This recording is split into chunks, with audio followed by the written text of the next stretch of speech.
Hey guys, CI here. Okay, first some quick news. Last week I was bitching about my soccer column and how this new publication wanted me to write boring crap.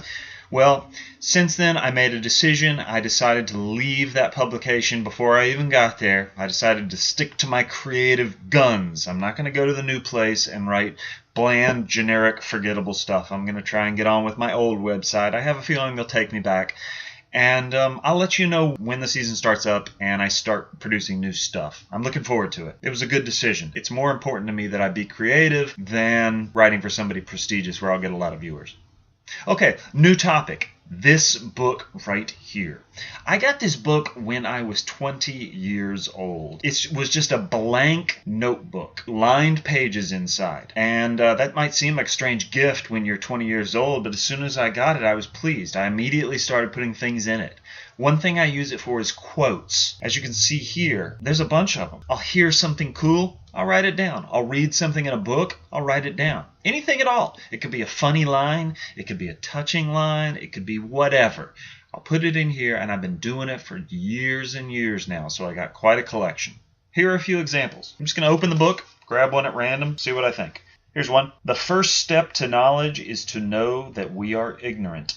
Lord David Cecil. Flipping another random page, what do we have here? Oh, here's a poem. It's a Rudyard Kipling poem. For it's Tommy this and Tommy that and chuck 'em out the brute, but it's savior of his country when the guns begin to shoot. Quick little poem, not bad. What do we got here? Isaac Asimov. There is a single light of science, and to brighten it anywhere is to brighten it everywhere.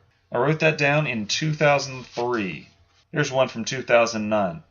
Sticks and stones may break my bones, but words will make me go in a corner and cry by myself for hours. Eric Idle.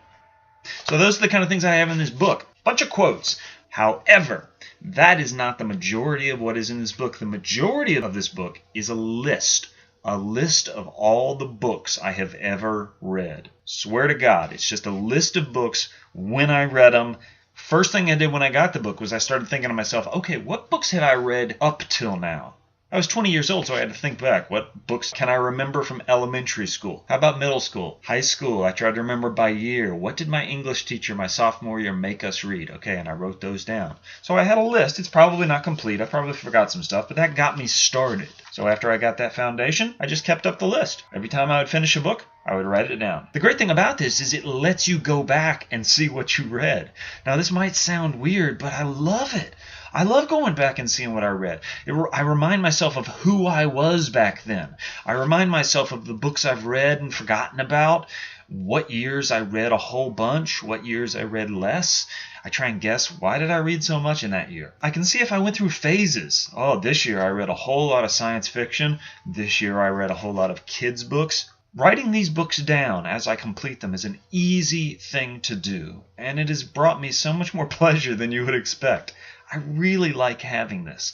I have a friend who found out about my little book here and my book list, and he started doing it himself. He went out and got himself a little blank notebook, and he has started writing down all the books he reads. He loves it. I think you should do it too. I think you should go get yourself a blank book and start writing down the books you read. Seems stupid now, but 20 years from now, you will love it. All right, guys, that is it for me this week. I will see all of you next week. Linda, I'll see you tomorrow.